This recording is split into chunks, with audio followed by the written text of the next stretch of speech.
ആ ചേട്ടൻ 15 വർഷമായിട്ട് തളർന്ന് കിടക്കുവാണ്. 15 വർഷമായിട്ട് തളർന്ന് കിടക്കുവാണ്. ദുരിതമായ അവസ്ഥയാണ്. ഞാൻ എന്നാ പറ്റി? ഒരു ആക്സിഡൻറ്റ് പറ്റിയതാണ്. ഓക്കെ, നമുക്ക് പോകാം. ഞങ്ങളവിടെ ചെന്നു. ഈ ചേട്ടൻ അവിടെ ഒരു കട്ടിലിൽ വളരെ സന്തോഷത്തോടെ ഇങ്ങനെ കിടക്കുവാണ്. 15 വർഷമായിട്ട് കിടന്ന കിടപ്പ്. സാധാരണഗതിയിൽ ഇങ്ങനെയുള്ളവരെ കാണാൻ പോകുമ്പോൾ നമുക്ക് ഭയങ്കര സങ്കടം തോന്നും. പക്ഷേ ഈ ചേട്ടനെ ചെന്ന് കണ്ട് ഞാനൊരു അരമണിക്കൂറോളം ഇരുന്നു. പിന്നെ ഞാൻ 10 മാസം ഇടവകയിൽ കൊച്ചച്ഛനായിരുന്നു. പലപ്പോഴും ഈ ചേട്ടനെ കാണാൻ ഞാൻ പോയിട്ടുണ്ട്. അതും ചിലപ്പോഴൊക്കെ ഒരു മുന്നറിയിപ്പില്ലാതെ നമ്മൾ ആ വഴി പോകുമ്പോൾ ജസ്റ്റ് പുള്ളീനെ ഒന്ന് കണ്ടു കഴിഞ്ഞാൽ നമുക്ക് തന്നെ ഒന്ന് റിഫ്രഷ്ഡ് ആവുന്ന പോലത്തെ ഫീൽ ചെയ്യും. അത്രയും ഹാപ്പിയാണ്. വളരെ എനർജറ്റിക് ആയിട്ട് ഇടവകയിൽ നടക്കുന്ന ഓരോ കാര്യങ്ങളും പുള്ളി അറിയും. അപ് ടു ഡേറ്റ് ആണ്. അതൊക്കെ ഇങ്ങനെ നമ്മുടെ അടുത്ത് പറയും. മിക്കവാറും സമയത്ത് നമ്മൾ ചെല്ലുമ്പോൾ ആരെങ്കിലുമൊക്കെ ഉണ്ടാവും. അവരോടൊക്കെ ഇങ്ങനെ പുള്ളി സംസാരിച്ച് കത്തി വെച്ചുകൊണ്ടിരിക്കുകയായിരിക്കും.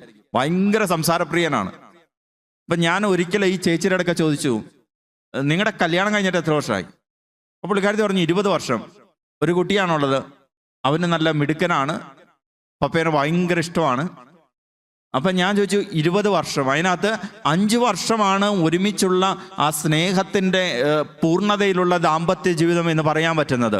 ബാക്കി 15 വർഷം ഈ മനുഷ്യൻ തളർന്ന് കിടപ്പാണ്. അപ്പം ഞാൻ ആ ചേച്ചിയുടെ അടുത്ത് ചോദിച്ചു, എന്നാ എന്ത് തോന്നുന്നു ജീവിതത്തെക്കുറിച്ച്? ഞാൻ ഉദ്ദേശിച്ചത് നിങ്ങൾക്ക് മനസ്സിലാവും. ജീവിതം പോയി എന്നൊരു തോന്നലാണോ, നിരാശയാണോ? പക്ഷെ ഭയങ്കര ഹാപ്പി ആയിട്ടുള്ള ഒരു ചേച്ചിയാണ്. അപ്പം ആ ചേച്ചി എൻ്റെ അടുത്ത് പറഞ്ഞു, എൻ്റെ അച്ഛാ, കല്യാണം കഴിഞ്ഞ 5 വർഷം കഴിഞ്ഞിട്ടാണ് ഈ മനുഷ്യന് ആക്സിഡന്റ് ഉണ്ടാകുന്നത്. അപ്പൊ 15 വർഷമായി. ഈ 20 വർഷത്തിനിടയിൽ ഒരു നിമിഷം പോലും എൻ്റെ ഭർത്താവ് എനിക്കൊരു സങ്കടമാണ് എന്ന് എനിക്ക് തോന്നിയിട്ടില്ല. എൻ്റെ ഭർത്താവ് ഈ മനുഷ്യനല്ലാതെ വേറെ ആരെങ്കിലും ആയിരുന്നു എങ്കിൽ നന്നായിരുന്നു എന്ന് ഞാൻ ചിന്തിച്ചിട്ടില്ല. കാരണം എന്താണെന്ന് അച്ഛനറിയോ? ആദ്യത്തെ 5 വർഷം, ഈ 5 വർഷം എനിക്ക് തന്ന സ്നേഹം, അത് മതി അച്ഛാ ഒരു ആയുസ് മുഴുവൻ ജീവിക്കാൻ. അത്രമാത്രം സ്നേഹം എനിക്ക് തന്നിട്ടുണ്ട്. ഒരു ഭർത്താവ് എങ്ങനെ ആയിരിക്കണം എന്ന് എന്നോട് ചോദിക്കുകയാണെങ്കിൽ ഞാൻ പറയും, ഈ കിടക്കുന്ന മനുഷ്യനാണ്, ഇങ്ങനെ ആയിരിക്കണം. ഇപ്പം അച്ഛൻ നിങ്ങളൊക്കെ വന്ന് കണ്ടുപോകുന്നില്ലേ, തളർന്ന് കിടക്കുന്നു. ഇപ്പം അച്ഛൻ എത്രയോ പ്രാവശ്യം വന്നിട്ടുണ്ട്. അച്ഛൻ സത്യസന്ധമായിട്ട് പറഞ്ഞ്, ഈ മുറിയിൽ നിന്ന് ഇറങ്ങുമ്പോൾ അച്ഛൻ എപ്പോഴെങ്കിലും ഒരു സങ്കടം തോന്നിയിട്ടുണ്ടോ? ഞാൻ പറഞ്ഞില്ല. ഇത് തന്നെയാണ് എൻ്റെ കാര്യം. ഈ തളർന്ന് കിടക്കുന്ന എൻ്റെ ഭർത്താവിൻ്റെ അടുക്കിലേക്ക് ചെല്ലുമ്പോൾ എനിക്ക് ഭയങ്കര സന്തോഷമാണ്, ഒരു പോസിറ്റീവ് എനർജിയാണ്. കാരണം ഇപ്പോഴത്തെ അദ്ദേഹത്തിൻ്റെ പെരുമാറ്റം കൊണ്ടല്ല, ആദ്യത്തെ 5 വർഷം അദ്ദേഹത്തിൻ്റെ പെരുമാറ്റം അത്ര സ്നേഹം തന്നതായിരുന്നു, ചേർത്ത് പിടിച്ചതായിരുന്നു. അച്ഛൻ, ഈ ചേട്ടൻ്റെ അമ്മയുണ്ടല്ലോ, പുള്ളിക്കാരത്തി മരിച്ചുപോയി 4 വർഷം മുമ്പ്. പുലിയായിരുന്നു, പുലി. വന്ന സമയത്തൊക്കെ ഉണ്ടല്ലോ, എന്നെ കൊല്ല ചെയ്തിട്ടുണ്ട് ആ സാധനം. പക്ഷെ എൻ്റെ ഭർത്താവ് ഞാനിങ്ങനെ സങ്കടപ്പെട്ടൊക്കെ ഇരിക്കുമ്പോൾ ചേർത്ത് പിടിക്കിട്ട് പറയും, എടി മോളെ ഞാനില്ലേ. അമ്മയുടെ അടുത്ത് പോയി വഴക്കൊന്നും ഉണ്ടാക്കൂല, ഒന്നും പറയത്തില്ല അമ്മയുടെ അടുത്ത്. പക്ഷെ എന്നെ ചേർത്ത് പിടിച്ചിട്ട് പറയും, ഞാനില്ലേ, നീ വിഷമിക്കണ്ട. എല്ലാ ദിവസവും രാത്രി ഏതാണ്ട് 1 മണിക്കൂറോളം ഞാൻ ഈ അമ്മയുടെ കുറ്റം പറഞ്ഞ് ഒരു പരുവാകുമ്പോൾ എല്ലാം കേട്ടുകൊണ്ട് പറയും, സാരമില്ല കേട്ടോ, നീ വിഷമിക്കണ്ട, അമ്മ അങ്ങനെയാ, സാരമില്ല, നീ വിഷമിക്കണ്ട. ജോലി ചെയ്ത് തളർന്നു വന്നേക്കുന്ന മനുഷ്യനാണ്, നീ ഒന്ന് മിണ്ടായിരിക്കണം, ഞാൻ ഒന്ന് കിടന്ന് ഉറങ്ങട്ടെ എന്നൊന്നും ഒരിക്കലും എന്നോട് പറയാറില്ല. ഇപ്പോഴും ഞാൻ ഈ പരാതിയും പരിഭവമായിട്ട് അവിടെ ചെല്ലും, ആ തളർന്നു കിടക്കുന്ന മനുഷ്യൻ്റെ അടുക്കൽ. അപ്പോഴും ഇതൊക്കെ കേട്ട് ചിരിച്ച് കേട്ടുകൊണ്ട്, സാരമില്ല കേട്ടോടി, ഞാനിവിടെ ഇല്ലേ എന്ന് പറയും. ഇത് മതി. സ്നേഹം പ്രകടിപ്പിച്ചപ്പോൾ സഹനം അർത്ഥം നൽകുന്ന ഒന്നായിട്ട് മാറി. മരിച്ച് മഞ്ചത്തിൽ കിടക്കുമ്പോൾ എന്താ സ്നേഹപ്രകടനം ഇല്ലേ? അതൊക്കെ കാണുമ്പോൾ നമുക്ക് തന്നെ രോമാഞ്ചം വരും. നമുക്കോ പോട്ടെ, ഞാൻ ചിലപ്പോഴൊക്കെ ശ്രദ്ധിച്ചു നോക്കാറുണ്ട്, ആ മഞ്ചത്തിൽ കിടക്കുന്ന ആൾക്ക് ഒരു രോമാഞ്ചം വന്നിട്ട് രോമൊക്കെ എങ്ങനെ നിവർന്ന് നിൽക്കുവാണ്. ആദ്യമായിട്ടാണ് ആ മനുഷ്യന് ഇത്രയും സ്നേഹ വാക്കുകൾ കേൾക്കുന്ന. എന്താ ഒരു പ്രകടനം! ഇനി അതും പോരാഞ്ഞിട്ടോ, ആ വഴിക്കും ഈ വഴിക്കും പോണെങ്കിൽ എല്ലാ ടീമും വന്നിട്ട് ഉമ്മ. എന്തായാലും സഭ ഇപ്പൊ ഒരു നല്ല കാര്യം ചെയ്തു, ആ ടവല് മുഖത്തിടാൻ പറഞ്ഞത്. പണ്ട് ഈ ടവലിടലില്ലായിരുന്നല്ലോ. ഇപ്പൊ ടവലിടുമ്പോ ആ കിടക്കുന്ന ആൾക്കെങ്കിലും ഒരു ആശ്വാസമുണ്ട്. നേരിട്ട് കിട്ടുന്നില്ലല്ലോ ടവലെല്ലാം കിട്ടുന്നത്. ജീവിതത്തിൽ ഇന്നേ വരെ ഒരു ഉമ്മ കിട്ടാത്ത ടീമായിരിക്കും കിടന്ന് ഇഷ്ടം പോലെ ഉമ്മയൊക്കെ എടുക്കുന്നത്.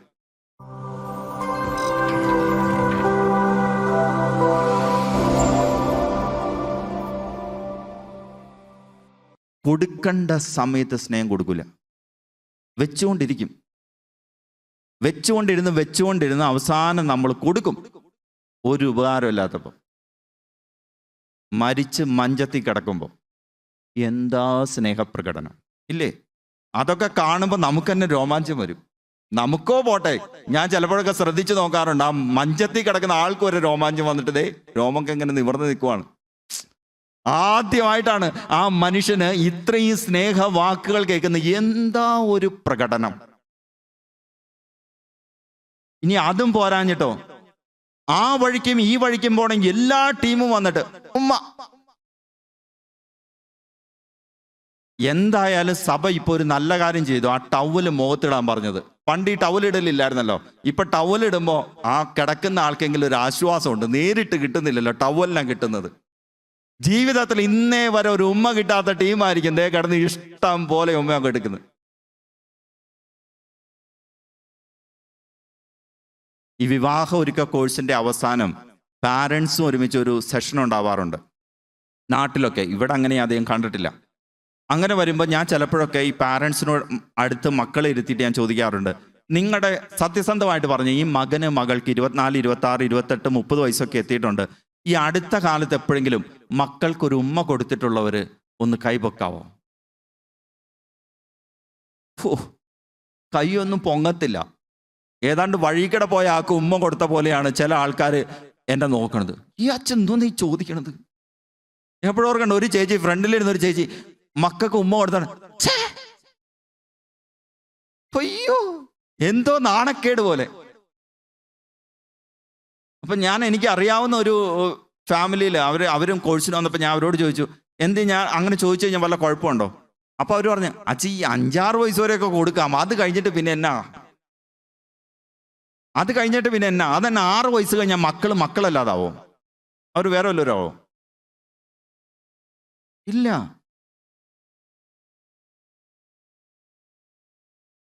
അവരെ ഒന്ന് സ്നേഹത്തോടെ ചേർത്ത് പിടിക്കാൻ ഈ അപ്പനും അമ്മയ്ക്കും സാധിക്കാതെ പോകുന്നുണ്ടെങ്കിൽ അവിടെയാണ് അവർ മറ്റു പലരെയും ചേർത്ത് പിടിക്കാൻ പോകുന്നത്. അപ്പനും അമ്മയും സ്നേഹത്തോടെ അവർക്കൊരു ഉമ്മ കൊടുക്കാൻ മനസ്സ് വെക്കാതിരിക്കുന്നിടത്താണ് അവർ വല്ലവരുടെയും ഉമ്മയ്ക്ക് വേണ്ടി നടക്കുന്നത്. അപ്പനും അമ്മയും വല്ലപ്പോഴുമൊക്കെ അവര് സങ്കടപ്പെട്ടോ വേദനിച്ചോ അല്ലെങ്കിൽ സന്തോഷിച്ചോ ഒക്കെ ഇരിക്കുമ്പോൾ, TV കണ്ടുകൊണ്ടിരിക്കുമ്പോഴൊക്കെ നീ ഒന്ന് മടി കിടന്നോളാന്ന് പറഞ്ഞ് ബലമായിട്ടല്ല, സ്നേഹത്തോടെ പിടിച്ച് മടിയിലോട്ടൊന്ന് തല ചായ്ച്ച് കിടത്തുമ്പോൾ അവര് പോലും അറിയാതെ എല്ലാം പങ്കുവെക്കുന്ന വ്യക്തിത്വങ്ങളായിട്ട് മാതാപിതാക്കൾ മാറുകയാണ്.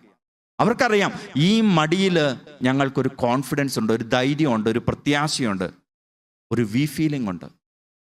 ഇതൊക്കെ പണ്ട് നമ്മൾ കൊടുത്തിരുന്നു മക്കൾക്ക്. ഈ കുഞ്ഞുങ്ങളായിരുന്നപ്പോൾ ഇതുങ്ങളെ മടിയിലിരുത്തിയിട്ടുണ്ട്. 20 വയസ്സാകുമ്പോൾ മടിയിലിരുത്തണമെന്ന് ഞാൻ പറയത്തില്ല. മടിയിലിരുത്തി കഴിഞ്ഞാൽ ഇപ്പോൾ കാലൊടിഞ്ഞു, അത് നല്ല വെയിറ്റ് ആണ്. അച്ഛൻ നേരത്തെ പറഞ്ഞ പോലെ ഒക്കെ ജങ്ക് ഫുഡൊക്കെ കഴിച്ച് നല്ല സ്ട്രോങ് ആയിട്ടിരിക്കണേ. അപ്പോൾ ഒരു 5-6 വയസ്സ് വരെയൊക്കെ മടിയിലിരുത്തിയാൽ മതി. പക്ഷെ അത് കഴിഞ്ഞാലും മടി കിടത്താം, ചേർത്ത് പിടിക്കാം, ഒരു ഉമ്മ കൊടുക്കാം. കൊടുക്കേണ്ട സമയത്ത് കൊടുക്കണം. മരിച്ചു കിടക്കുമ്പോൾ ഇതൊന്നും ആർക്കും ആവശ്യമില്ല. ഭാര്യയ്ക്ക് ഭർത്താവിനൊക്കെ ആദ്യത്തെ കാലങ്ങളിൽ മാത്രമല്ല സ്നേഹം ആവശ്യമുള്ളത്, കല്യാണം കഴിഞ്ഞ ആദ്യത്തെ നാളുകളിൽ മാത്രമല്ല, മരിക്കുന്ന നിമിഷം വരെ സ്നേഹം ആവശ്യമുണ്ട്. ഭാര്യ ഭർത്തൃ ബന്ധത്തില് സ്നേഹം പങ്കുവെക്കുക എന്ന് പറയുന്നത് ഈ സെക്സ് മാത്രമൊന്നുമല്ല. ചേർന്നിരിക്കല്, ഒന്ന് ശ്രദ്ധിക്കുന്നത്, ഒന്ന് പരസ്പരം ആശ്വസിപ്പിക്കുന്നത്, ഇതൊക്കെ സ്നേഹപ്രകടനമാണ്. അങ്ങനെ സ്നേഹം പ്രകടിപ്പിക്കുന്നിടത്താണ് ഭാര്യ ഭർത്തൃ ബന്ധം ഓരോ നിമിഷവും ഇങ്ങനെ സ്നേഹത്തിൽ വളരുന്നത്. അങ്ങനെ വരുമ്പോഴാണ് നമുക്ക് പറയാൻ പറ്റുക, ക്രിസ്തു സഭയെ സ്നേഹിച്ചതുപോലെ ഉള്ള ബന്ധമാണിത്. ക്രിസ്തു സഭയെ സ്നേഹിച്ചതുപോലെ. ഈ ദാമ്പത്യ ജീവിതം നയിക്കുന്നവരൊന്ന് ആത്മാർത്ഥമായിട്ടൊന്ന് ചിന്തിച്ചു നോക്കി. നിങ്ങളുടെ മക്കളിൽ ചിലർ വിവാഹ പ്രായം എത്തിയവരുണ്ട്, ചിലർ വിവാഹം കഴിഞ്ഞവരുണ്ട്. അവരിൽ ആരോടെങ്കിലും നിങ്ങൾ എന്തിനാ വിവാഹം കഴിക്കുന്നത് എന്ന് ചോദിക്കാന്ന് വിചാരിച്ചു. മക്കളെ, നിങ്ങളുടെ ആഗ്രഹമാണ് കല്യാണം കഴിക്കാനാണോ പോണേ? അതെ. എന്തുകൊണ്ടാണ് കല്യാണം കഴിക്കണേ? അവർ പല ഉത്തരങ്ങൾ പറയും. അതേസമയം ഒരു ചെറുപ്പക്കാരൻ അച്ഛനാവാൻ പോവുകയാണ്, ഒരു പെൺകുട്ടി സിസ്റ്റർ ആവാൻ പോവുകയാണ്. അവരടുക്ക നിങ്ങൾ ചോദിച്ചോ, എന്തുകൊണ്ടാണ് മോനെ നീ അച്ഛനാവാൻ പോകുന്നത്? എന്തുകൊണ്ടാണ് മോളെ നീ സിസ്റ്റർ ആവാൻ പോകുന്നത്? എന്നോട് ഞാൻ വീട്ടിൽ ഒറ്റ മോനാണ്, പിന്നെ ആകെയുള്ളതൊരു പെങ്ങളാണ്. ഞാൻ അച്ഛനാവാൻ പോയി കഴിഞ്ഞപ്പോൾ എൻ്റെ അടുത്ത് ചോദിച്ചു, നീ എന്താ അച്ഛനാവാൻ പോണേ? ഞാൻ പറഞ്ഞു, എൻ്റെ ഇടവകയിൽ വികാരിയായിരുന്ന 2 അച്ഛന്മാരുടെ പേര് പറഞ്ഞിട്ട് പറഞ്ഞു. ഈ 2 അച്ഛന്മാരുടെ ജീവിതം കണ്ടപ്പോഴാണ് എനിക്ക് ഭയങ്കര ഇൻസ്പിറേഷൻ തോന്നിയത് അച്ഛനാവണമെന്ന്. ഞാൻ ഈ പല സെമിനാരിക്കാരോടും ചോദിക്കാറുണ്ട്, നിങ്ങൾ എന്താ അച്ഛനാവുന്നത്? പക്ഷെ എല്ലാവരും പറയുന്നത് ഏതെങ്കിലും ഒരു അച്ഛനെ റെഫർ ചെയ്യും. ഇന്ന അച്ഛനെ കണ്ടപ്പോൾ എനിക്ക് തോന്നി അച്ഛനാവണമെന്ന്. വേറെ ചിലർ പറയും, ആദ്യത്തെ 3 വർഷം വന്ന് ഇംഗ്ലീഷൊക്കെ പഠിച്ചിട്ട് അവർ ഇംഗ്ലീഷ് പഠിക്കാൻ വന്നവരാണ്, ഇത് പഠിച്ചിട്ട് പൊക്കോളും. അച്ഛനാകണമെന്ന് ആഗ്രഹിക്കുന്നവൻ ഏതെങ്കിലും ഒരാളെ മോഡലായിട്ട് കാണിക്കുവാണ്. ഇന്നയാളുടെ ജീവിതം കണ്ടപ്പോൾ ഏതെങ്കിലും സിസ്റ്ററെ കണ്ടിട്ട് പറയാം, ഇന്ന സിസ്റ്ററെ കണ്ടപ്പോൾ ഞങ്ങൾക്ക് തോന്നി. ഇതുപോലെ എന്തുകൊണ്ടാണ് നിങ്ങളുടെ മക്കള് വിവാഹ ജീവിതത്തിലേക്ക് പ്രവേശിക്കുമ്പോൾ അവര് അഭിമാനത്തോടെ നെഞ്ചത്ത് കൈവച്ചിട്ട്, എൻ്റെ പപ്പയുടെയും മമ്മിയുടെയും ദാമ്പത്യ ജീവിതം കണ്ടപ്പോൾ എനിക്ക് തോന്നി സൂപ്പർ, ഇത് അടിപൊളിയാ, എന്നാ സ്നേഹം.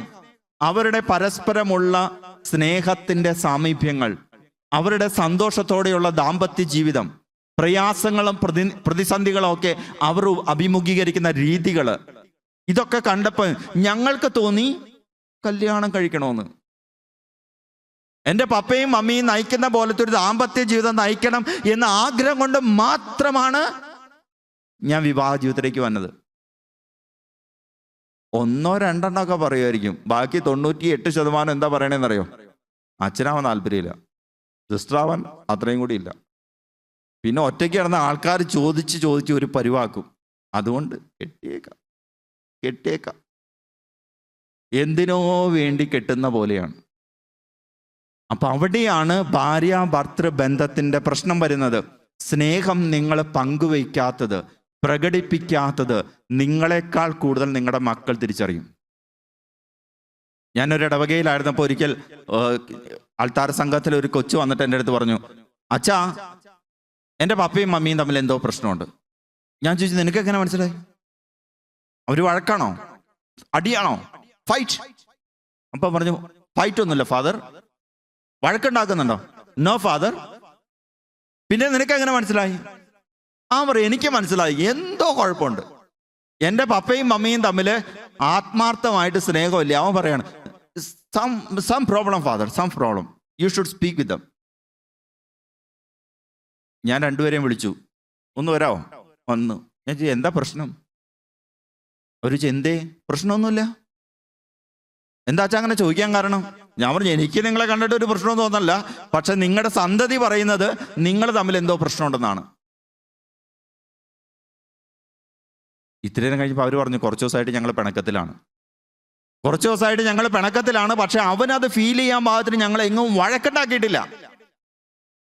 ഞങ്ങൾ ഒരിക്കലും അവൻ്റെ മുമ്പിൽ വെച്ച് തമ്മിത്തല്ലുണ്ടാക്കിയോ ഒച്ചപ്പാടുണ്ടാക്കിയോ ഒന്നും ചെയ്തിട്ടില്ല. പക്ഷെ ഇവനെങ്ങനെ പിടികിട്ടി? അവന് പിടികിട്ടി. സ്നേഹം പ്രകടിപ്പിക്കാത്ത നിമിഷങ്ങളെ ആ കൊച്ചു ശ്രദ്ധിച്ചു. പപ്പയും മമ്മിയും മനസ്സുകൊണ്ട് അകന്നു നിൽക്കുകയാണ് എന്ന് അവന് പെട്ടെന്ന് മനസ്സിലായി. സ്നേഹം പ്രകടിപ്പിക്കാതെ വരുമ്പോൾ നിങ്ങളുടെ ചുറ്റിലുള്ളവർ പെട്ടെന്ന് അത് മനസ്സിലാക്കും, എന്തോ ഒരു കുഴപ്പമുണ്ട്. അപ്പോൾ സ്നേഹം പ്രകടിപ്പിക്കാനുള്ളതാ, ഉള്ളു തുറന്ന് പങ്കാളിയിലേക്ക് സ്നേഹം കൊടുക്കാനുള്ളതാ. അങ്ങനെ കൊടുക്കുമ്പോൾ പങ്കാളിയാകട്ടെ, മക്കളാകട്ടെ, മാതാപിതാക്കളാകട്ടെ, ആ സ്നേഹബന്ധത്തിൽ വളരുന്ന അനുഭവമുണ്ട്. അപ്പോഴാണ് നമ്മുടെ കൂട്ടായ്മ ഫീലിംഗ് ഒക്കെ കൂടുന്നത് പ്രകടിപ്പിക്കുമ്പോൾ. മാധവിക്കുട്ടി നമ്മുടെ മലയാളത്തിലെ സുന്ദരമായ രചനകൾ കൊണ്ട് മനോഹരമാക്കിയ എഴുത്തുകാരിയാണ്. മാധവിക്കുട്ടിയുടെ നീർമാതളം പൂത്ത കാലം എന്ന പുസ്തകത്തിൽ മാധവിക്കുട്ടി പറയുന്ന ഒരു ചിന്ത ഇങ്ങനെയാണ്: പ്രകടിപ്പിക്കാത്ത സ്നേഹം പിശുക്കന്റെ ക്ലാവ് പിടിച്ച ചെമ്പ് നാണയം പോലെ ഉപയോഗശൂന്യമാണ്. പിശുക്കന്റെ കയ്യിൽ എത്ര ചെമ്പ് നാണയമല്ല, എത്ര കോടിക്കണക്കിന് രൂപയുണ്ടായിട്ട് ഒരു കാര്യമില്ല, അത് അങ്ങനെ കെട്ടിവെച്ചുകൊണ്ടിരിക്കും. അതുപോലെ ഉപയോഗശൂന്യമാണ് പ്രകടിപ്പിക്കാത്ത സ്നേഹവും. ഇങ്ങനെ കെട്ടിക്കിടക്കുന്ന സ്നേഹം ചീഞ്ഞു നാറത്തേയുള്ളൂ. അത് ചുറ്റിലുമുള്ളവരുടെ ജീവിതങ്ങളെ നശിപ്പിച്ചുകൊണ്ടിരിക്കും. അപ്പോൾ പ്രിയ ഭാര്യ ഭർത്താക്കന്മാരെ, മാതാപിതാ മക്കളെ, എനിക്ക് നിങ്ങളോട് സ്നേഹപൂർവ്വം പറയാനുള്ളൂ, സ്നേഹം ഉണ്ടെങ്കിൽ കൊടുക്കണം, ഉള്ളിലുണ്ടെങ്കിൽ വെച്ചുകൊണ്ടിരിക്കരുത്. പങ്കാളി മനസ്സിലാക്കിക്കൊണ്ടേ ഞാൻ കഷ്ടപ്പെടുന്നത് കണ്ട്, ഞാൻ രാത്രി ഏറെ സമയമെടുത്ത് ജോലി ചെയ്യുന്നത് കണ്ട്, ഞാൻ ഈ കുടുംബത്തിന് വേണ്ടി ഭക്ഷണം ഉണ്ടാക്കുന്നത് കണ്ട്, കുടുംബം വൃത്തിയാക്കുന്നത് കണ്ട് ഇവരെ മനസ്സിലാക്കിക്കോട്ടെ എന്ന് കരുതി ജീവിക്കരുത്. സ്നേഹം പ്രകടിപ്പിക്കേണ്ട സമയത്ത് പ്രകടിപ്പിക്കണം. ഉള്ളു തുറന്ന് വാക്കിലൂടെ പ്രവൃത്തിയിലൂടെ ഒക്കെ പ്രകടിപ്പിക്കണം. ഒരു ഭക്ഷണം കഴിച്ചു കഴിയുമ്പോൾ ആ കറി നല്ലതാണെങ്കിൽ നല്ലതാണെന്ന് തന്നെ പറയണം. വേണ്ടേ? ഇവിടെ ഇരിക്കുന്ന ചേച്ചിമാര് സത്യസന്ധമായിട്ട് മറുപടി പറയണം കേട്ടോ. നിങ്ങളിൽ എത്ര പേര് നിങ്ങൾ ഭക്ഷണം വെച്ച് കഴിയുമ്പോൾ ഇത് നല്ലതാണ് എന്ന് പറയാനായിട്ട് ആഗ്രഹിക്കുന്നുണ്ട്? ആരും ഇല്ലെങ്കിൽ കൈപോക്കണ്ട, ആഗ്രഹം ഇല്ലെങ്കിൽ കൈപോക്കണ്ട, ആഗ്രഹം ഉണ്ടെങ്കിൽ കൈപോക്കണം. ഭർത്താവ്, മക്കള് ഇത് കഴിച്ചിട്ട് എടീ നന്നായിട്ട് കേട്ടോ എന്ന് പറയണമെന്ന് ആഗ്രഹമുള്ളവര്, ആഗ്രഹമൊന്നുമില്ലേ? കൈതാത്തിക്കോ. ആഗ്രഹമുണ്ട് ഇല്ലേ? ആഗ്രഹമുണ്ട്. വെട്ടി വിഴുങ്ങുന്ന കാണുമ്പോ ഇഷ്ടപ്പെട്ടു എന്ന് മനസ്സിലാക്കി ഞങ്ങൾ തൃപ്തി അടഞ്ഞോളാം എന്ന് ചിന്തിക്കുന്ന കുറച്ച് പേരുണ്ട്. കല്യാണം കഴിഞ്ഞ എൻ്റെ അച്ഛൻ 10-25 വർഷമായിട്ട് ഞാൻ സ്ഥിരം കാണുന്ന കാഴ്ചയാണ്. എത്ര നല്ല ഫുഡാണെങ്കിലും ഈ മനുഷ്യന് ഒന്നും പറയത്തില്ല. ഈ തീറ്റ എന്ന് പറഞ്ഞൊരു ഏമ്പൊക്കം വിട്ട് എഴുന്നേറ്റ് പോകുമ്പോൾ ഞാൻ കുഴപ്പമില്ലായിരിക്കും. ഈ ഏമ്പക്കം വിടുന്നതിന് മുമ്പ് കൊള്ളാട്ടാ, എല്ലാ ദിവസവും കൊള്ളാന്ന് പറയുമ്പോൾ അവർക്ക് മനസ്സിലായി ഇത് എന്നിട്ട് ആക്കണ പോലെയാണ്. ചില ദിവസം പറയണം എടിയേ ഇന്ന് ഇത്തിരി ഉപ്പ് കൂടിയാ, ഇത്തിരി സ്നേഹത്തോടെയൊക്കെ. അത് പറയാനുള്ളൊരു സ്നേഹവും ഫ്രീഡം ഉണ്ടാവണം. ഫ്രീഡം ഉണ്ടാവുന്ന എപ്പോഴാ? നല്ലത് നല്ലതാന്ന് പറയുമ്പോൾ, നല്ലത് നല്ലതാന്ന് പറയുമ്പോൾ. അതേപോലെ ചിലപ്പോൾ ഭർത്താക്കന്മാരെ ഒരു ബിസിനസ് മീറ്റിങ്ങിനോ അല്ലെങ്കിൽ ഓഫീസിലൊരു പ്രത്യേക ഇതിനൊക്കെ പോവാണ്, നന്നായിട്ടൊക്കെ ഡ്രസ്സൊക്കെ ചെയ്തു വരുമ്പോ സ്ഥിരം കാണുന്നല്ലേ, ഒന്ന് പൊക്കി വിട്ടോന്നേ. ആ പോക്കിലുണ്ടല്ലോ ഒടുക്കത്ത കോൺഫിഡൻസ് ആയിരിക്കും, ഭയങ്കര കോൺഫിഡൻസ്. ഒരു ഭാര്യ കൊള്ളാം, ഒരു നോട്ടം ഒക്കെ മതി, ഒരു തൃപ്തി. ഇതൊക്കെ അച്ഛനെങ്ങനെ പിടികിട്ടിയെന്നല്ലേ? ഞാൻ ഈ പറഞ്ഞില്ലേ കുറച്ച് ദമ്പതികളുമായിട്ടൊക്കെ ഇടപെട്ട് മാരേജ് എൻറിച്ച്മെന്റ് പ്രോഗ്രാമിന് വന്നപ്പോൾ അവരുടെയൊക്കെ സങ്കടങ്ങൾ ഇതായിരുന്നു. വലിയ കാര്യങ്ങളായിട്ടാണ് ഞങ്ങൾ ചിന്തിച്ചത്. വലിയ പ്രശ്നങ്ങളൊക്കെ ഇവർ പറയുന്നു. ഇവർക്ക് പ്രശ്നം അതൊന്നല്ല. അച്ഛൻ ഒരു നല്ല വാക്ക് പറയാനല്ലോ അച്ഛാ. ഭക്ഷണം ഉണ്ടാക്കണ സമയത്ത് ഒന്ന് സൈഡിൽ ഒരു ചേച്ചി പറയാം, എൻ്റെ അച്ഛൻ ഒന്നും ചെയ്യണ്ട, ഞങ്ങൾ രണ്ടുപേരുള്ളൂ, മക്കള് പുറത്താണ്, ഞങ്ങൾ രണ്ടുപേരുള്ളൂ, ഒന്നും ചെയ്യണ്ട. ഈ മനുഷ്യൻ വെറുതെ അടുക്കളയിൽ വന്നിട്ട് ഒരു ഉള്ളി പിടിച്ചിട്ട് ഇങ്ങനെ കുറച്ചു നേരം. ഉള്ളി പിടിക്കൽ ഭയങ്കര പണിയാന്ന് എനിക്ക് മനസ്സിലായി. ഞാൻ വന്നപ്പോൾ ഭക്ഷണം കഴിക്കാൻ കയറിയതാ, എന്നെ കരയിപ്പിച്ച് അവരൊരു പരിവാക്കി. അവിടെ ഉള്ളി പൊളിച്ചുകൊണ്ടിരിക്കുകയായിരുന്നു. നല്ല കറികളൊക്കെ അവർ ഉണ്ടാക്കണ്ട കേട്ടോ ഉച്ചയ്ക്ക്. എന്തൊക്കെയാണോ. അപ്പോൾ അവിടെ കുറേ ഉള്ളി പൊളിക്കണ്ട്. ആ ഉള്ളി പൊളിക്കൽ കണ്ണൊക്കെ നിറഞ്ഞിങ്ങനെ ഇവിടെയൊക്കെ പുകഞ്ഞ്, ഇതിൽ കഴിയുമ്പോൾ കൊച്ചച്ഛൻ വന്നു, കൊച്ചച്ഛൻ്റെയും പുകഞ്ഞൊരു പരിവായി. പാവം ചേച്ചിമാര് അവരൊരു പരിവായിട്ടിരിക്കുകയായിരുന്നു അവിടെ. അപ്പൊ കണ്ണൊക്കെ നിറഞ്ഞ് ഒഴുകണ സമയത്ത് ഒരു ഉള്ളിയും പിടിച്ചുകൊണ്ട് അടുത്ത് നിന്നാ മതി. ആ ചേച്ചി പറയാം അത്രയും മതിയച്ചാ, ആ ഉള്ളി തൊണ്ട് കളയാൻ വേണമെങ്കിൽ 1 മണിക്കൂർ എടുത്തോട്ടെ, ഒന്ന് അടുത്ത് നിന്ന് ഒന്ന് മിണ്ടിക്കൊണ്ടിരിക്കുക, എന്തെങ്കിലുമൊക്കെ ഒന്ന് പറയാ. അതൊന്നുമില്ല, അവിടെ ഇരിക്കും പത്രം വായിച്ച്. ആ മനോരമ പത്രം എന്താ പരസ്യ പേജ് വരെ ഫുള്ള് കാണാപ്പാടം പഠിക്കേണ്ടത് എന്തിനു വേണ്ടിയിട്ടാണോ? പിന്നെ ഈ ന്യൂസ് ചാനൽ തുടങ്ങിയ പിന്നെ ഈ ചേട്ടന്മാർ എനിക്കറിയാൻ പാടില്ല എന്തോന്ന് ഈ ന്യൂസ് ഓരോ മിനിറ്റിൽ ഈ ന്യൂസ് കണ്ടുകൊണ്ടിരിക്കുന്നുണ്ട്. ഏതാണ്ട് ഇവരുടെ വിചാരം ഇവരാണ് ഇന്ത്യനെ മുഴുവൻ കൊണ്ടുനടക്കണേ എന്നുള്ള മട്ടാണ്. ആ സമയത്ത് ഇത്രയും നേരം ആ ചേച്ചിയുടെ അടുത്തിരുന്നിട്ട് എന്തൊക്കെയുണ്ട് എന്നൊക്കെ പറഞ്ഞ് അവിടെ തൊട്ടും പിടിച്ചൊക്കെ നിൽക്കും. അതില്ല.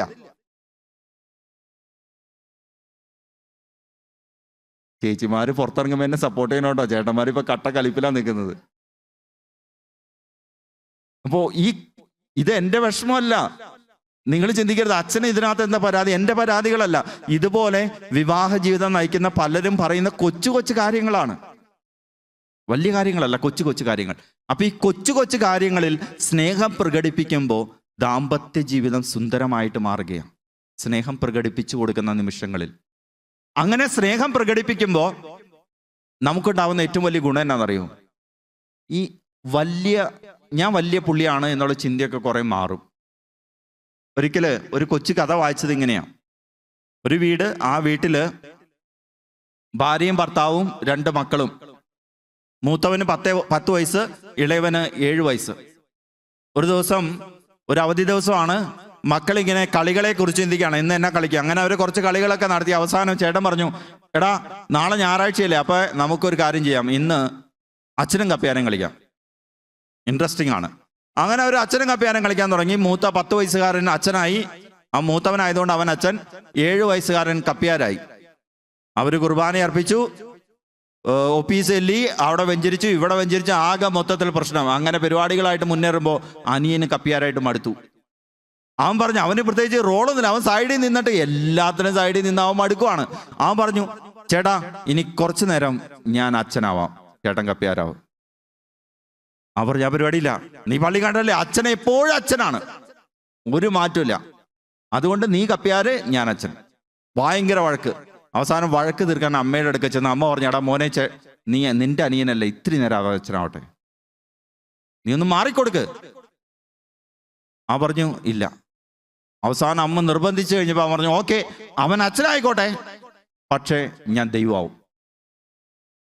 അവൻ അച്ഛനായിക്കോട്ടെ, ഞാൻ ദൈവമാവും. കപ്പ്യാരാവണ പരിപാടിയില്ല, താഴാനുള്ള പരിപാടിക്ക് ഞാനില്ല. അവൻ വേണമെങ്കിൽ എനിക്ക് വേണ്ടി കുർബാന അർപ്പിച്ചോട്ടെ. ഇതുപോലെയാണ് നമ്മൾ ഭാര്യ ഭർത്തൃ ബന്ധത്തിലും സഹോദരങ്ങൾ തമ്മിലുള്ള ബന്ധത്തിലുമൊക്കെ താഴ്ന്നു കൊടുക്കാൻ പറ്റില്ല. കാരണം സ്നേഹം പ്രകടിപ്പിക്കുന്നവരല്ല നമ്മളിങ്ങനെ പിടിച്ചു വെച്ചുകൊണ്ടിരിക്കുകയാണ്, എന്നിട്ട് ഏറ്റുമുട്ടുവാണ്. ഏതാണ്ട് ഈ ഡിസ്കവറി ചാനലിലൊക്കെ കാണുന്ന പോലെയാണ് ചില വീടുകളിലെ അവസ്ഥ. ഏറ്റുമുട്ടുവാണ് ഭാര്യയും ഭർത്താവും കൂടി. തോക്കാൻ പറ്റില്ല, താഴ്ന്നു കൊടുക്കാൻ പറ്റില്ല. അയ്യോ ഞാൻ താഴ്ന്നു കൊടുത്താല, ഞാൻ അങ്ങ് മാർത്തോമാ ശ്ലീഹ നേരിട്ട് പിടിച്ച കുടുംബത്തിലെ, വലയിട്ട് പിടിച്ച കുടുംബം ഉണ്ടല്ലോ, നേരിട്ട് ആ കുടുംബത്തിലെ സന്തതി ഞാൻ തോറ്റു കൊടുക്കില്ല. എൻ്റെ അപ്പൻ, എൻ്റെ അമ്മോ പറയണ്ട, അതുപോലത്തെ കുടുംബവും പാരമ്പര്യമുള്ളതാ, ഞാൻ താഴ്ന്നു കൊടുക്കൂല, നിങ്ങൾ വേണമെങ്കിൽ തോറ്റോ. കാരണം എനിക്ക് സ്നേഹം കൊടുക്കാൻ പറ്റില്ല. അപ്പൊ സ്നേഹം പ്രകടിപ്പിക്കാനുള്ള മനസ്സുള്ളിടത്ത് ഭാര്യ ഭർത്തൃ ബന്ധം സുന്ദരമാവുകയാണ്. തോക്കാതെ മുന്നോട്ട് പോവാം. ഞാൻ ഈ 2 കുട്ടികളുടെ കഥ പറഞ്ഞപ്പോൾ വേറൊരു 2 കുട്ടികളുടെ കഥ കൂടി പറയാം. അത് നമ്മുടെ ചെമ്മനം ചാക്കോ എന്ന കവിയുടെ സുന്ദരമായൊരു കവിതയുണ്ട്, വേരോട്ടം എന്ന് പറഞ്ഞിട്ട്. ഒന്ന് വായിക്കുന്ന നല്ലത്. ഇവിടെ ഇരിക്കുന്ന എല്ലാ ഭാര്യ ഭർത്താക്കന്മാരും വായിക്കേണ്ട ഒരു കവിതയാണ് വേരോട്ടം. ഈ കവിതയിലും ഇതുപോലെ 2 മക്കളാണ്. മൂത്തവന് ഏതാണ്ട് അതുപോലെ 10-12 വയസ്സുണ്ട്. ഇളയത് അനിയനല്ല, ഒരു അനിയത്തിയാണ്. ഈ മൂത്തവനും ഇളയവളും തമ്മിൽ എന്നും വഴക്കാണ്. ഈ അമ്മ പരാതി കേട്ട് മടുക്കും.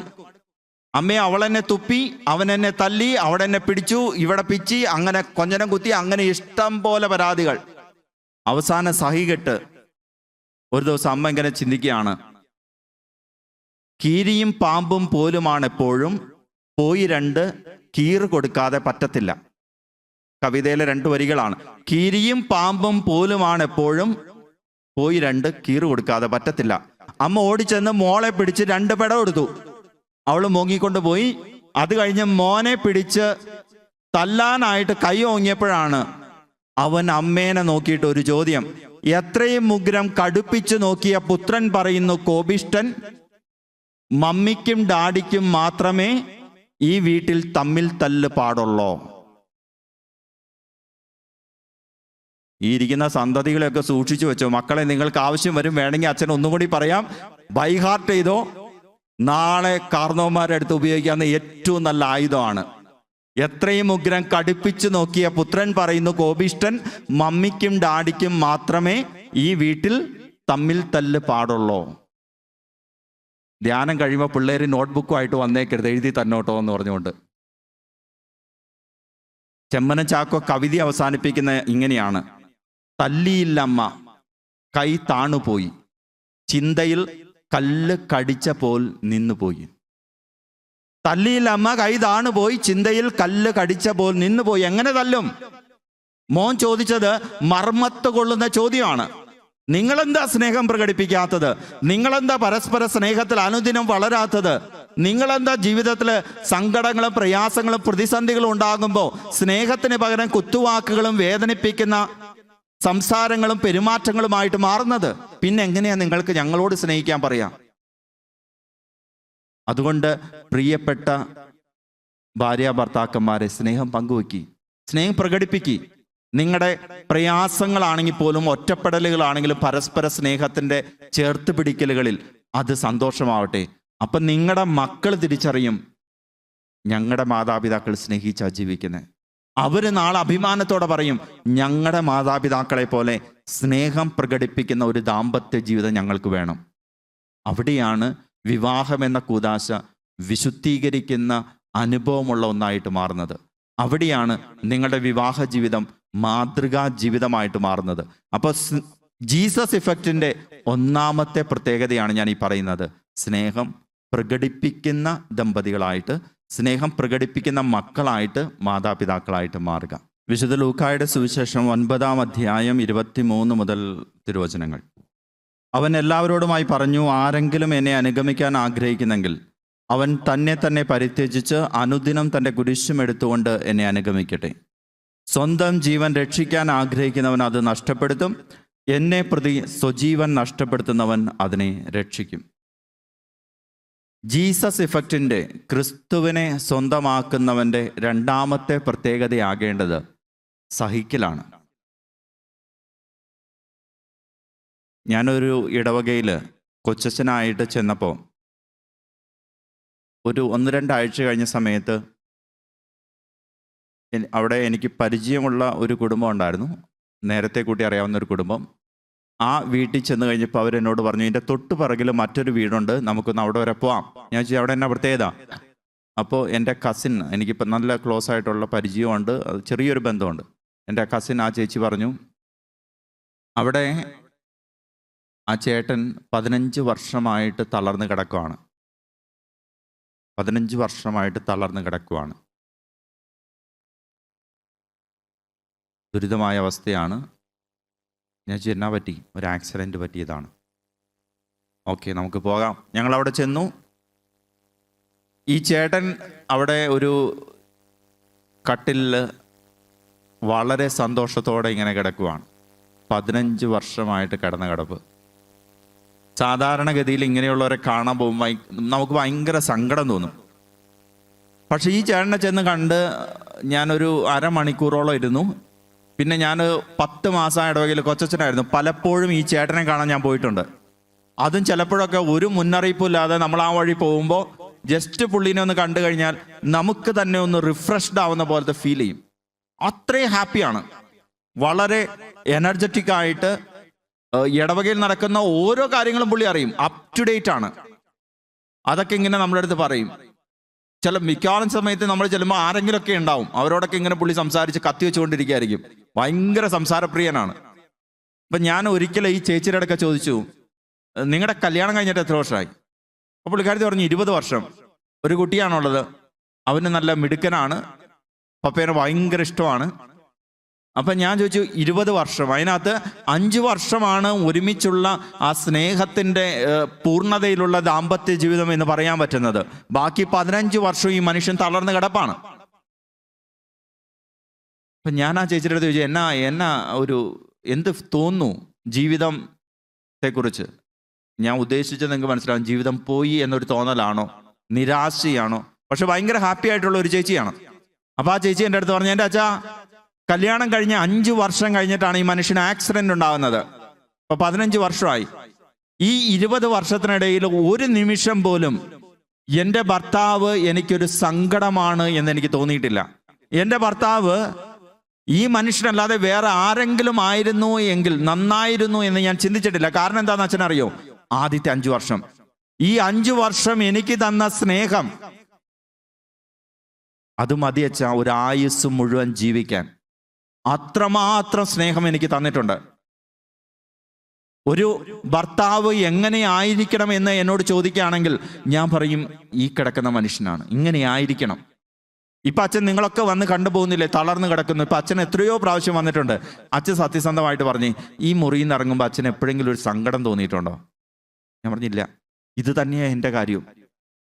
ഈ തളർന്ന് കിടക്കുന്ന എൻ്റെ ഭർത്താവിൻ്റെ അടുക്കിലേക്ക് ചെല്ലുമ്പോൾ എനിക്ക് ഭയങ്കര സന്തോഷമാണ്, ഒരു പോസിറ്റീവ് എനർജിയാണ്. കാരണം ഇപ്പോഴത്തെ അദ്ദേഹത്തിൻ്റെ പെരുമാറ്റം കൊണ്ടല്ല, ആദ്യത്തെ 5 വർഷം അദ്ദേഹത്തിൻ്റെ പെരുമാറ്റം അത്ര സ്നേഹം തന്നതായിരുന്നു, ചേർത്ത് പിടിച്ചതായിരുന്നു.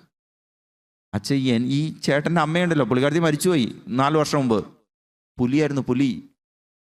വന്ന സമയത്തൊക്കെ ഉണ്ടല്ലോ, എന്നെ കൊല്ല ചെയ്തിട്ടുണ്ട് ആ സാധനം. പക്ഷെ എൻ്റെ ഭർത്താവ് ഞാനിങ്ങനെ സങ്കടപ്പെട്ടൊക്കെ ഇരിക്കുമ്പോൾ ചേർത്ത് പിടിക്കിട്ട് പറയും, എടി മോളെ ഞാനില്ലേ. അമ്മയുടെ അടുത്ത് പോയി വഴക്കൊന്നും ഉണ്ടാക്കൂല, ഒന്നും പറയത്തില്ല അമ്മയുടെ അടുത്ത്.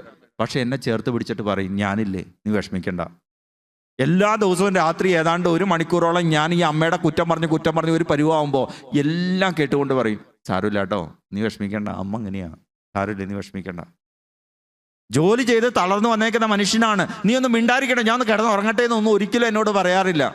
ഇപ്പോഴും ഞാൻ ഈ പരാതിയും പരിഭവമായിട്ട് അവിടെ ചെല്ലും, ആ തളർന്നു കിടക്കുന്ന മനുഷ്യൻ്റെ അടുക്കൽ. അപ്പോഴും ഇതൊക്കെ കേട്ട് ചിരിച്ച് കേട്ടുകൊണ്ട്, സാരമില്ല കേട്ടോടി, ഞാൻ ഇവിടെ ഇല്ലേ എന്ന് പറയും. ഇത് മതി.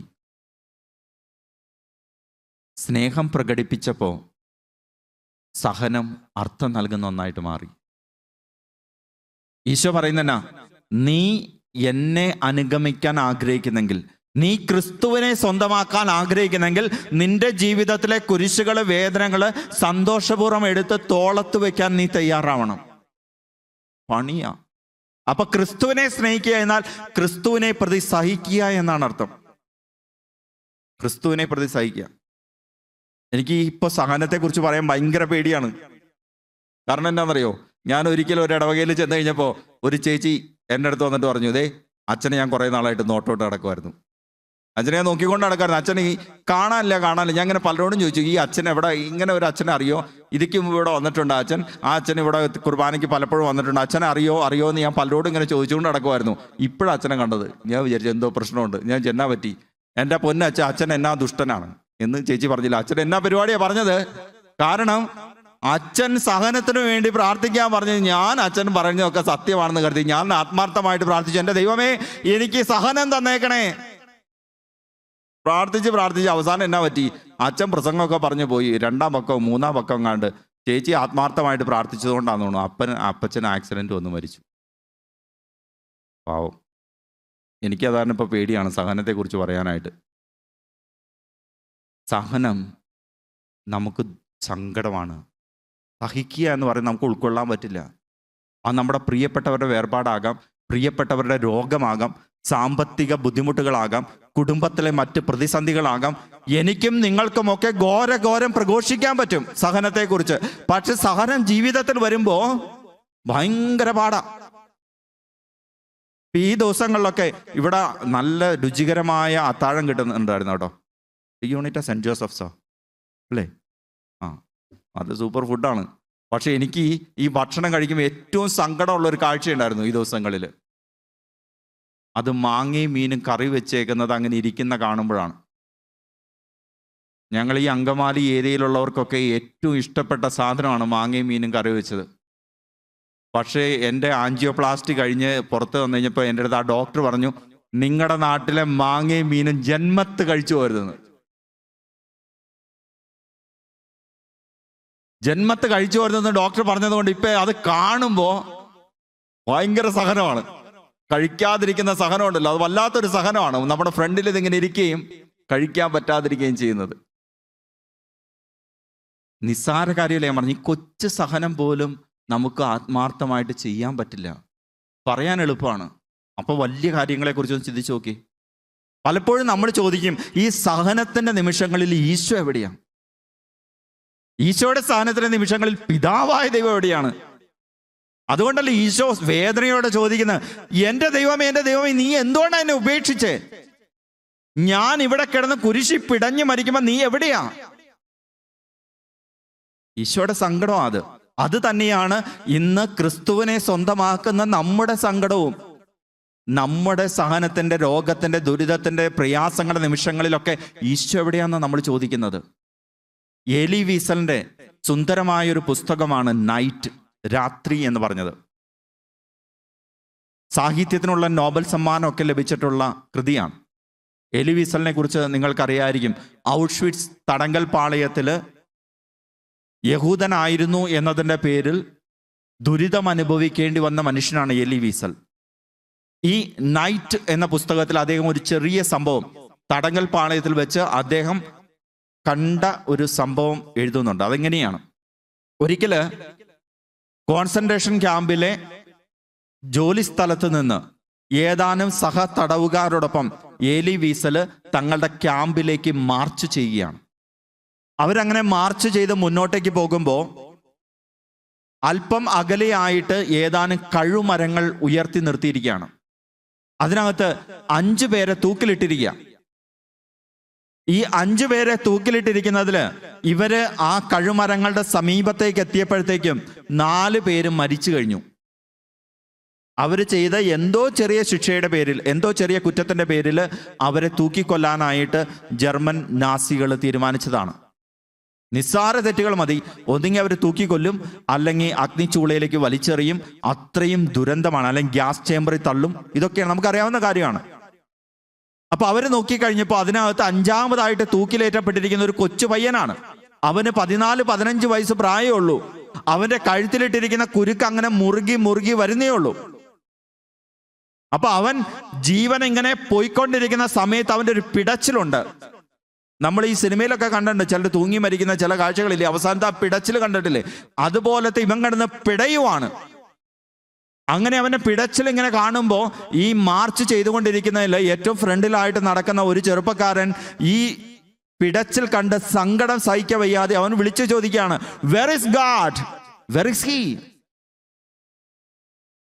ദൈവമേ, നീ എന്ന് പറയുന്ന ഒരു അസ്തിത്വം ഈ ഭൂമിയിലുണ്ടെങ്കിൽ നീ എവിടെയാണ്? നീ എവിടെ പോയി ഒളിച്ചിരിക്കുക? ശരിക്കും സങ്കടത്തിന് നിമിഷങ്ങളിലൊക്കെ നമ്മൾ ചോദിക്കുന്ന ചോദ്യം ഇത് തന്നെയാണ്. Where is God, where is he, where is Christ? ഉത്തരമില്ലാത്ത ചോദ്യമായിട്ട് നമുക്ക് തോന്നുന്ന ഒരു കാര്യമാണിത്. അപ്പോഴാണ് ഈ സഹതടവുകാരുടെ കൂട്ടത്തില് പ്രായം ചെന്നൊരു മനുഷ്യൻ ആ കഴുമരത്തിലേക്ക് കൈ ചൂണ്ടിയിട്ട് പറയുകയാണ്, God, here is he, he is ഹാങ്ങിങ് ഓൺ ദ ഗാലോസ്. നീ അന്വേഷിക്കുന്ന ആ ദൈവമല്ലേ? നീ ഇപ്പൊ ചോദിച്ചില്ലേ ദൈവം എവിടെയാണെന്ന്? ഇത് അവനിവിടെയുണ്ട്. ഈ കഴുമരത്തിൽ പിടഞ്ഞ് പിടഞ്ഞ് മരിക്കുന്ന ആ 15 വയസ്സുകാരനിൽ നീ അന്വേഷിക്കുന്ന ദൈവമുണ്ട്. Here is he, he is ഹാങ്ങിങ് ഓൺ ദ ഗാലോസ്. നമ്മൾ പലപ്പോഴും ക്രിസ്തുവിനെ തേടുമ്പോൾ നമ്മുടെ സഹനത്തില് ശക്തമായ സാന്നിധ്യമായിട്ട് ക്രിസ്തു ഉണ്ട്. ചിലപ്പോഴൊക്കെ ചില ആകസ്മിക മരണങ്ങൾ നടക്കുന്ന വീട്ടിൽ ചെല്ലുമ്പോൾ നമുക്ക് ഉത്തരമില്ലാതെ പകച്ചു നിൽക്കില്ലേ? ചില ആക്സിഡന്റ് മരണങ്ങള്, ചില കുഞ്ഞുങ്ങൾ രോഗികളായിട്ട് പെട്ടെന്ന് മരിക്കുന്നത്, ചില യുവ ദമ്പതികളിൽ ഒരാൾക്ക് എന്തെങ്കിലും ആപത്ത് സംഭവിച്ച് നമ്മളൊക്കെ ആ വീട്ടിൽ ചെന്നിട്ട് എങ്ങനെ ആശ്വസിപ്പിക്കണമെന്നോ എന്ത് പറയണമെന്നോ ഉത്തരം കിട്ടാതെ നിൽക്കുന്ന അവസ്ഥയുണ്ട്. ആ അപ്പന്റെ അമ്മയുടെ മുഖത്തേക്ക് നോക്കിയിട്ട് നമുക്ക് മിണ്ടാനോ ചേർത്ത് പിടിക്കാനോ പോലും പറ്റാത്ത അവസ്ഥ. എന്താ പറയാ? അവിടേക്ക് നമ്മുടെ മനസ്സിൽ ഉയരുന്ന ചോദ്യം ഇതാണ്, എൻ്റെ കർത്താവേ നീ എവിടെയാ? എൻ്റെ കർത്താവേ നീ എവിടെയാ? അപ്പൊ ഈശോ നമ്മുടെ അടുത്ത് പറയുന്ന, ഈ കിടക്കുന്ന മകനില് മകളില്, ഈ സങ്കടം അനുഭവിക്കുന്ന അപ്പനില് അമ്മയില്, ഈ സങ്കടം അനുഭവിക്കുന്ന ജീവിത പങ്കാളിയിലും മക്കളിലൊക്കെ ഞാനുണ്ട്. I am here. കുരിശിൽ കിടന്ന് പിടഞ്ഞ് മരിച്ചവൻ ഇന്ന് നമ്മുടെ വേദനയിൽ നമ്മളോടൊപ്പം പിടയുന്നുണ്ട്, നമ്മളോടൊപ്പം സങ്കടപ്പെടുന്നുണ്ട്. ഇതാണ് നമുക്ക് നൽകേണ്ട ഏറ്റവും വലിയ ക്രിസ്തു സന്ദേശം. സഹനത്തിന്റെ നിമിഷങ്ങളിൽ ക്രിസ്തു നമ്മോട് കൂടെയുണ്ട്. ക്രിസ്തു നമ്മളെ മാറ്റി നിർത്തല്ല, സഹിക്കാത്ത ഒരു ദൈവത്തെയല്ല. കവി പാടി, വെൺമേഘങ്ങൾക്കപ്പുറത്ത് വിണ്ണിലെവിടെയോ ഇരുന്നുറങ്ങുന്ന സംവേദനശേഷിയില്ലാത്ത, ചിരിക്കാൻ അറിയാത്ത, കരയാൻ അറിയാത്ത ഒരു ദൈവം.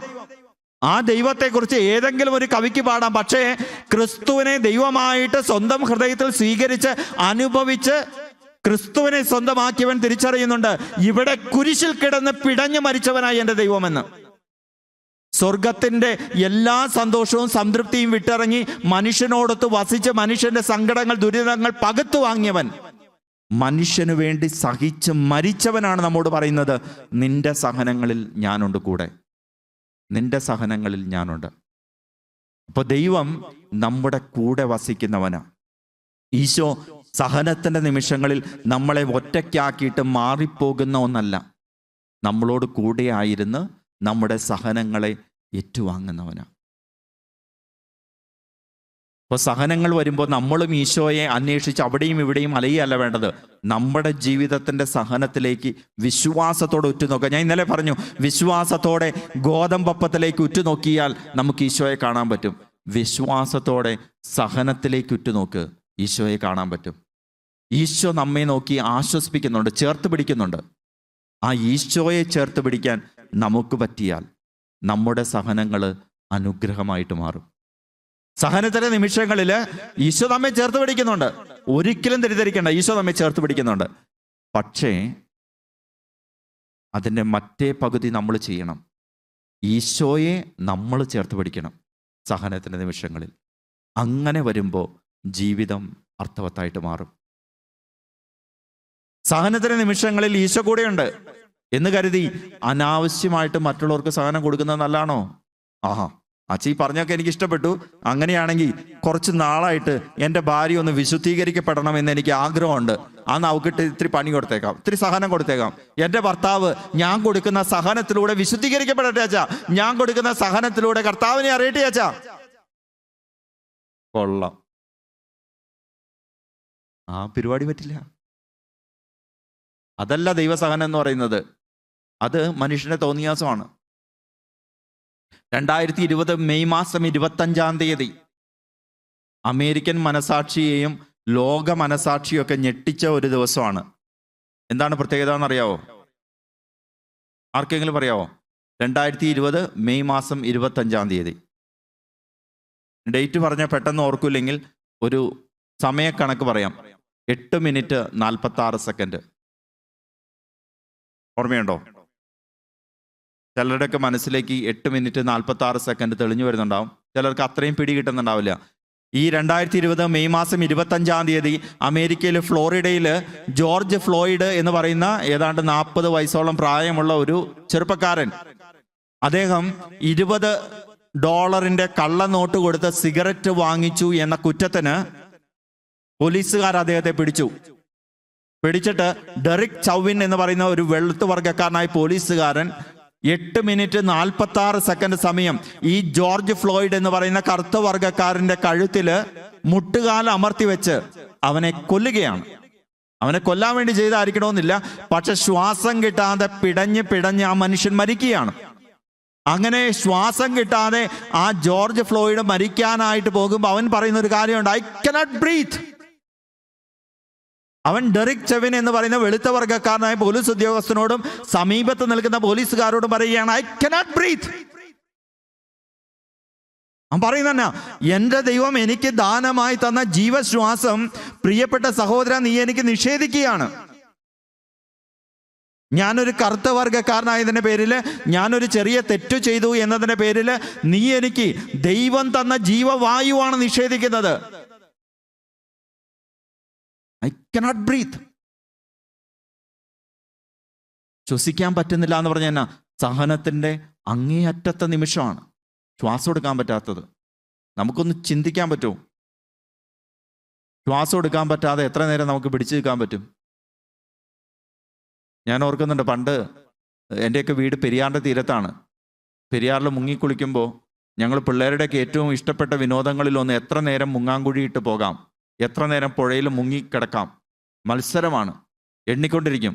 50, 60, 70, 80, 90, അത് ഓരോ ദിവസം 5 വെച്ച് കൂട്ടുന്നിടത്താണ് നമ്മുടെ വിജയം.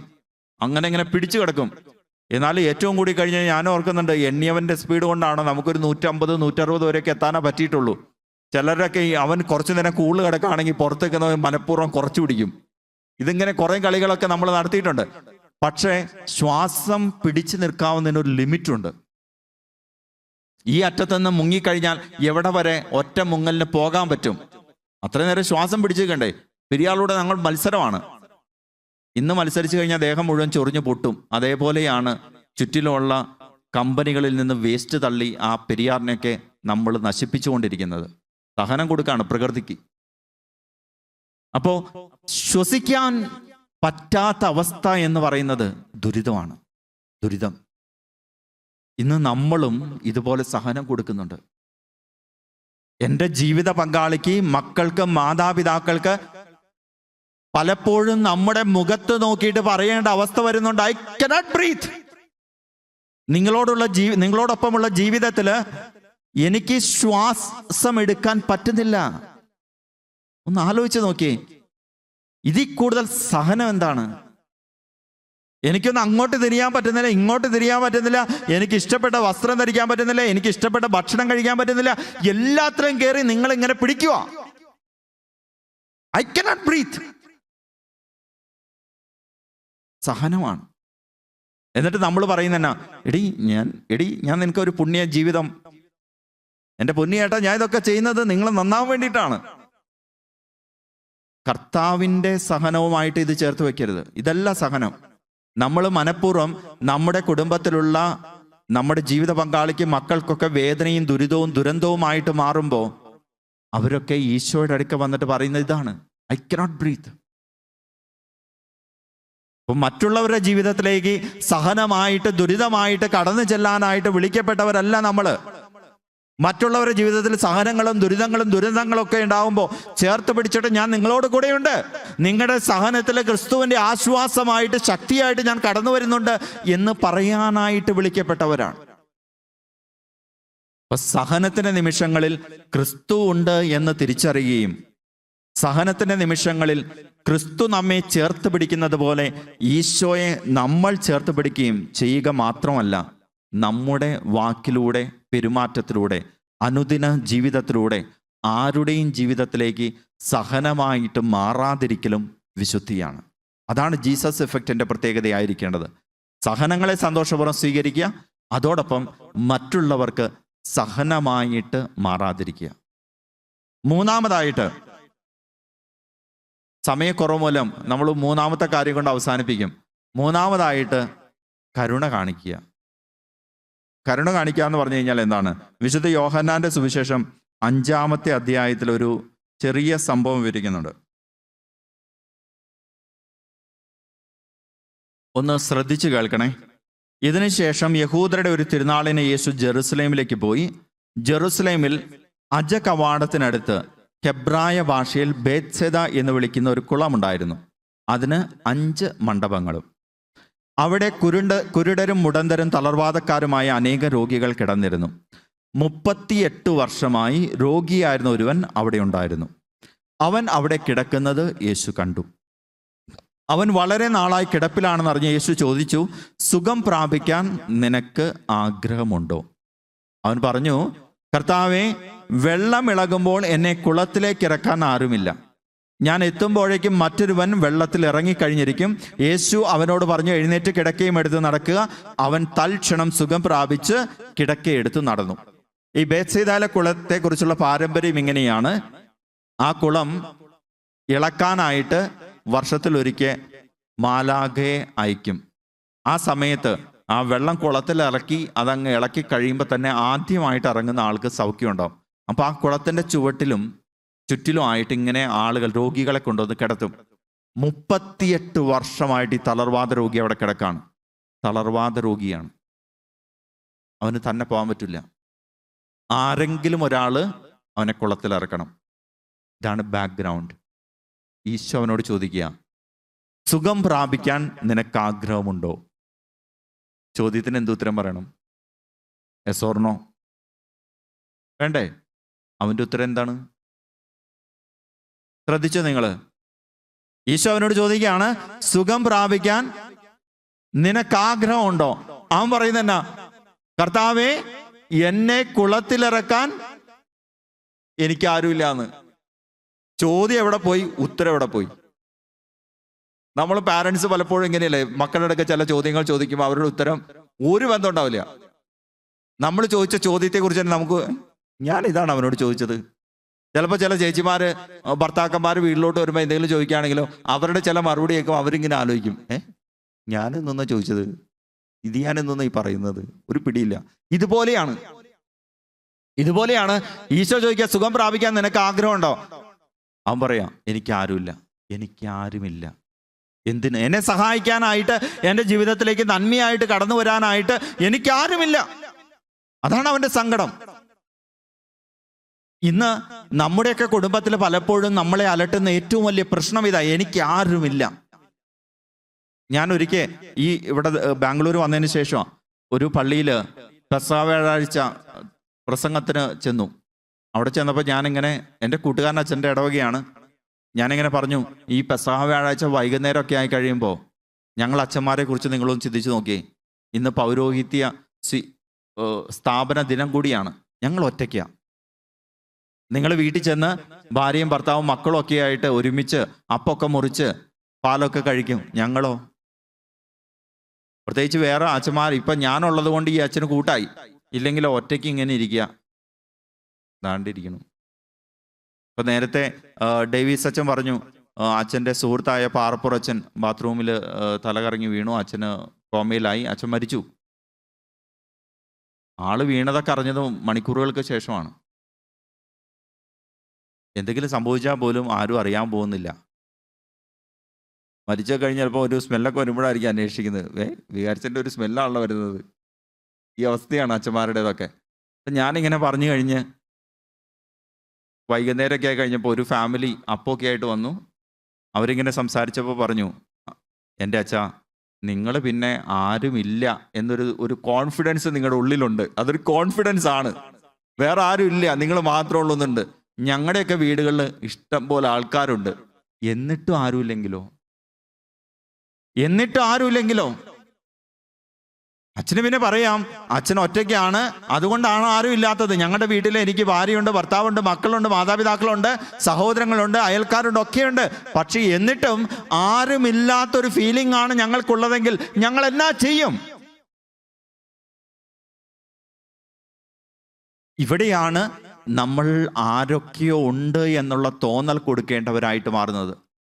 കരുണ കാണിക്കുക എന്ന് പറഞ്ഞാൽ ബേസിക്കലി അതാ. ഈ തളർവാദ രോഗിയുടെ അടുക്കൽ ഈശോ പറയുന്നത്, നിനക്ക് ഞാനുണ്ട്. സൗഖ്യമായിട്ട് നിന്റെ ജീവിതത്തിലേക്ക് കടന്നാൻ 38 വർഷമായിട്ട് നിനക്ക് ആരുമില്ല എന്ന തോന്നലിൽ നീ ജീവിച്ചെങ്കിൽ ഈശോ അവനോട് പറയാം, നിനക്ക് ഞാനുണ്ട്. സൗഖ്യമായിട്ട് കടന്നു വരാൻ, നിന്നെ ചേർത്ത് പിടിക്കാൻ, നിന്നെ ഈ ദുരിതത്തിൽ നിന്ന് കരകയറ്റാനായിട്ട് ഞാനുണ്ട്. ഇന്ന് ഈശോ നമ്മുടെ അടുക്ക പറയുന്നത് ഇതൊക്കെയാ. നിന്റെ കുടുംബത്തിലുള്ളവർക്ക്, നിന്റെ അയൽപക്കങ്ങളിലുള്ളവർക്ക് ആരൊക്കെയായിട്ട് നീ മാറണം. വിനായക് നിർമ്മൽ എന്ന് പറയുന്ന ഒരു എഴുത്തുകാരനെ കുറിച്ച് കേട്ടിട്ടുണ്ടോ? നമ്മുടെയൊക്കെ ഷാലോമിൻ്റെയൊക്കെ സബ് എഡിറ്ററൊക്കെ ആയിരുന്നു. അദ്ദേഹത്തിൻ്റെ സുന്ദരമായ ഒരു പുസ്തകമുണ്ട്, 2 പേർക്കിടയിൽ ഒരു പുഴയുണ്ട്. അതാണ് പുസ്തകത്തിൻ്റെ പേര്, 2 പേർക്കിടയിൽ ഒരു പുഴയുണ്ട്. ആ പുസ്തകത്തിലെ ഒരു അധ്യായത്തിൻ്റെ പേര് നല്ല അയൽക്കാരിയുടെ കഥ എന്നാണ്. ഈ നല്ല അയൽക്കാരിയുടെ കഥ എന്ന് പറയുന്ന പുസ്തകത്തില്, അധ്യായത്തില് വിനായക് നിർമ്മൽ പറയുന്നത് അദ്ദേഹത്തിന്റെ തന്നെ ജീവിതത്തിലെ ഒരു അനുഭവമാണ്. വിനായക് നിർമ്മലിന്റെ ചെറുപ്പകാലം, കുടുംബത്തിലെ വല്ലാത്ത ദാരിദ്ര്യമാണ്. അപ്പൻ കുടുംബത്തിന് വേണ്ടി കഷ്ടപ്പെടുന്ന മനുഷ്യനാണ്, പക്ഷെ എങ്ങും എത്തിക്കാൻ സാധിക്കുന്നില്ല. മക്കള് 3-4 പേര് പഠിച്ചുകൊണ്ടിരിക്കുന്നു, മിക്കവാറും വീട്ടിൽ പട്ടിണിയാണ്. അപ്പൊ ഇവരുടെ വീടിന് തൊട്ടടുത്ത് തന്നെ താമസിക്കുന്ന ഒരു ഹൈന്ദവ സ്ത്രീയാണ് തങ്കമ്മ. തങ്കമ്മയും എല്ലാ ദിവസവും കൂലിപ്പണിക്ക് പോകുന്ന ആളാണ്. വൈകുന്നേരം പണിയൊക്കെ കഴിഞ്ഞിട്ട് തങ്കമ്മ വീട്ടിലോട്ട് വരും. അയൽപക്കത്തെ ഈ വിനായകന്റെ വീട്ടിലോട്ട് വന്നിട്ട് കുറേ നേരം സംസാരിച്ചിരുന്നു കഴിഞ്ഞിട്ട് ഈ തങ്കമ്മ അമ്മയുടെ അടുക്കൽ നാട്ടിലെ വിശേഷങ്ങളൊക്കെ പറഞ്ഞു ഒരു പരുവായി കഴിയുമ്പോൾ അമ്മ തങ്കമ്മയുടെ അടുക്ക പറയും, അതെ, പ്രാർത്ഥിക്കാനുള്ള സമയമായി എന്ന് പറയുമ്പോൾ തങ്കമ്മയ്ക്ക് അറിയാം, ഇത് പരിപാടി നിർത്താനും എന്നോട് പൊക്കോളാൻ പറയാനുള്ള ഒരു സൂചകമാണ്. അതുകൊണ്ട് തന്നെ തങ്കമ്മ, എന്നാ ശരി, നിങ്ങൾ പ്രാർത്ഥിക്കി എന്ന് പറഞ്ഞ് എഴുന്നേറ്റ് വീട്ടിലോട്ട് പോകും. അങ്ങനെ വീട്ടിലോട്ട് പോകുന്ന ഈ സ്ഥിരം പരിപാടിക്കിടയിൽ ഇടയ്ക്കൊക്കെ തങ്കമ്മ ചോദിക്കും, അത് ഭക്ഷണം ഒന്നും അത്താഴമൊക്കെ അല്ലേ, നീ ഒരു അനക്കമില്ലാതിരിക്കണോ?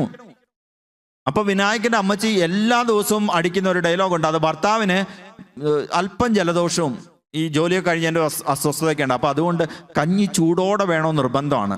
ഞാൻ പതുക്കെ ചെയ്തോളാം എന്ന് പറഞ്ഞിട്ട് ചില ദിവസം ഇത്തിരി നീണ്ട സമയം തങ്കം ഇരിക്കുകയാണെങ്കിൽ പുള്ളിക്കാരത്തി പതുക്കെ എഴുന്നേറ്റ് അടുക്കളയിൽ ചെല്ലും. എന്നിട്ട് ഒരു വലിയ കലം നിറയെ വെള്ളം വെക്കും, തീ ഏറ്റവും കുറച്ച് കത്തിക്കാൻ ശ്രമിക്കും. എന്നിട്ട് തങ്കമ്മ പോയി കഴിയുമ്പോൾ ഈ തീ കടത്തി അടുപ്പത്തിരിക്കുന്ന കലമിറക്കി താഴെ വെച്ച് പ്രാർത്ഥിക്കാനായിട്ട് പോവും. കാരണം അമ്മയുടെ അരിപ്പാത്രത്തിൽ 1 മണി അരി പോലും ഉണ്ടാവില്ല. മിക്കവാറും ദിവസം ഇതാണ് പരിപാടി. എന്നിട്ട് വിനായക് നിർമ്മൽ പറയാണ്, അടുപ്പത്തെ തീ കടത്തിക്കൊണ്ട് ആ പാത്രം ഇറക്കി താഴെ വെച്ച് എൻ്റെ അമ്മ ഞങ്ങൾ മക്കളെ 4 പേരെയും കൂട്ടിക്കൊണ്ട് തിരുഹൃദയ രൂപത്തിന് മുമ്പിൽ ഒന്ന് കരങ്ങൾ വിരിച്ചു പിടിച്ച് പ്രാർത്ഥിക്കും, സ്വർഗസ്ഥനായ പിതാവേ, അന്നു വേണ്ട ആഹാരം ഞങ്ങൾക്ക് നീ തരണേ എന്ന്. ആ അമ്മയ്ക്ക് മക്കൾക്കും അറിയാം, ഇന്ന് അത്താഴ പട്ടിണിയാണ്, ഇന്ന് ഞങ്ങൾക്ക് ഭക്ഷിക്കാനായിട്ട് 1 മണി ചോറ് പോലും ഇവിടെ ഇല്ല. എന്നിട്ട് അവർ പ്രാർത്ഥിക്കുകയാണ്, സ്വർഗസ്ഥനായ ഞങ്ങളുടെ പിതാവേ, അന്നു വേണ്ട ആഹാരം തന്നെ. ഒരു ദിവസം ഇതുപോലെ അടുപ്പത്ത് കത്തിക്കൊണ്ടിരുന്ന തീ കടത്തി പാത്രമിറക്കി താഴെ വെച്ച് അടുക്കള വാതിൽ അടയ്ക്കാനായിട്ട് തിരിഞ്ഞ അമ്മച്ചി കാണുന്നത് ഒരു പൊതിയുമായിട്ട് നിൽക്കുന്ന തങ്കമ്മയെയാണ്. തങ്കമ്മ ഒന്നും ചോദിച്ചില്ല, ആ പൊതി അമ്മയുടെ കയ്യിലേക്ക് കൊടുത്തു. അമ്മ ആ പൊതി തുറന്നപ്പോൾ കാണുന്നത് അത് നിറയെ അരിയായിരുന്നു. വിനായക് പറയുക, എൻ്റെ അമ്മ പിന്നീട് അതിനെക്കുറിച്ച് പറഞ്ഞത്, അത് മേടിച്ചപ്പോ അത് അരിയാണ് എന്ന് തിരിച്ചറിഞ്ഞപ്പോ എൻ്റെ കണ്ണീന്ന് ഒഴുകിയത് കണ്ണുനീരല്ല, രക്തത്തുള്ളികളാ. വിനായക് നിർമ്മല കൂട്ടിച്ചേർക്കുകയാണ്, അന്ന് തൊട്ട് പലപ്പോഴും ഞങ്ങളുടെ വീട്ടിലേക്ക് ചേനയായും കപ്പയായും ചക്കയായും അരിയായും ഒക്കെ തങ്കമ്മയുടെ സ്നേഹം വന്നിറങ്ങി. നിങ്ങൾ തെറ്റിദ്ധരിക്കരുത് തങ്കമ്മ സമ്പന്നയാണെന്ന്, അവള് കൂലിപ്പണിക്കാരിയാ. നിങ്ങൾ തെറ്റിദ്ധരിക്കരുത്, തങ്കമ്മ എല്ലാവിധ സന്തോഷങ്ങളും നിറഞ്ഞവളാണെന്ന്. അവൾ വിധവയും 2 മക്കളെ കഷ്ടപ്പെട്ട് വളർത്തുന്നവളുമാണ്. എന്നിട്ടും അവളുടെ കഷ്ടപ്പാടിൽ നിന്ന് അവൾ മിച്ചം വെച്ച് ഞങ്ങളുടെ കുടുംബത്തിനേക്കും ചെറിയ സഹായമായിട്ട് മാറി. വിനായക് നിർമ്മല് ആ കഥാഭാഗം, ആ സംഭവം അവസാനിപ്പിക്കുന്ന എങ്ങനെ പറഞ്ഞുകൊണ്ട്, ഇന്ന് നമ്മുടെ ചുറ്റിലും അത്താഴ പട്ടണക്കാരുണ്ട്. ഈ വർഷം വിശപ്പിന്റെ വർഷമായിട്ട് നിങ്ങൾ മണ്ഡ്യ രൂപത സെലിബ്രേറ്റ് ചെയ്യുന്നുണ്ട്. വിശന്നിരിക്കുന്നവനുണ്ടാകരുത്. അച്ഛന് ഇവിടെ നേരത്തെ അറിയിപ്പിന്റെ സമയത്ത് പറയുന്ന കേട്ടു, നമ്മുടെ ഇടവകയിൽ വരുന്ന ഒരാൾ പോലും വിശന്നിരിക്കുന്ന അനുഭവം ഉണ്ടാകരുത്. ദുരിതപ്പെടുന്ന, സങ്കടപ്പെടുന്ന, നിരാശപ്പെട്ട് കഴിയുന്ന, ബുദ്ധിമുട്ട് അനുഭവിക്കുന്ന ഒരു കുടുംബം പോലും ഉണ്ടാകരുത്. ഇതാണ് ജീസസ് ഇഫക്റ്റ്. ഉണ്ടാകരുത് എന്ന് ചിന്തിക്കുന്നിടത്ത് നമ്മൾ വിശ്വാസത്തിന്റെ കണ്ണികളായിട്ട് മാറുകയാണ്. ഡു യു ലവ് മീ എന്ന് ജീസസ് ചോദിച്ചെങ്കിൽ അതിനൊരു മറുപുറം കൂടിയുള്ളത് തന്നെ, നീ എൻ്റെ ആടുകളെ മേയ്ക്കണം. നീ കരുണയായിട്ട് മാറണം. നീ അപരന്റെ ജീവിതത്തിലേക്ക് സ്നേഹം പ്രകടിപ്പിച്ച് ചെല്ലുമ്പോൾ അവിടെ കരുണയായിട്ട് മാറുകയാണ്. നീ ക്രിസ്തുവിനെ കൊടുക്കുക. ഈ അടുത്ത കാലത്ത് വായിച്ച ഒരു സുന്ദരമായ കഥയാണ് ദ സ്ട്രേഞ്ചർ. പുതിയ കാലത്തിന്റെ കഥയാണ്. ഒരു മെട്രോ നഗരത്തിലെ 3 IT ജോലിക്കാര് അവരൊരു ദിവസം ജോലി സ്ഥലത്തേക്കുള്ള യാത്രയിലാണ്. സമയം വൈകിയത് കൊണ്ട് മെട്രോ പിടിക്കാനായിട്ട് അവർ ഓടുകയാണ്. അങ്ങനെ ഓടിക്കേറി മെട്രോ സ്റ്റേഷനിലോട്ട് കയറുന്നതിനിടയിൽ അതിലൊരാളുടെ കൈ തട്ടി ഒരു ആപ്പിൾ കച്ചവടക്കാരൻ ബാലന്റെ കയ്യിലിരുന്ന ആപ്പിൾ കുട്ട താഴേക്ക് പോയി. തിരക്കായതുകൊണ്ട് അവൻ അതൊന്നും ശ്രദ്ധിക്കാതെ ഓടി മെട്രോയിൽ കയറി യാത്ര തുടങ്ങി. അല്പം കഴിഞ്ഞപ്പോൾ അവന് വല്ലാത്തൊരു കുറ്റബോധം, ഞാൻ ചെയ്തത് തെറ്റാണ്, I should not have done this. അവൻ അടുത്ത സ്റ്റോപ്പിൽ ഇറങ്ങി തിരികെ വന്നു നോക്കിയപ്പോൾ അവൻ ശ്രദ്ധിച്ചു, ഞാൻ ആപ്പിൾ കുട്ട തട്ടിയിട്ട ആ ബാലൻ അവൻ അന്ധനാണ്. അവൻ കഷ്ടപ്പെട്ട് താഴെ വീണ് കിടക്കുന്ന ആപ്പിൾ പറക്കാൻ ശ്രമിക്കുകയാണ്. എല്ലാവരും തിരക്കിലായതുകൊണ്ട് ആരും അവനെ സഹായിക്കുന്നില്ല.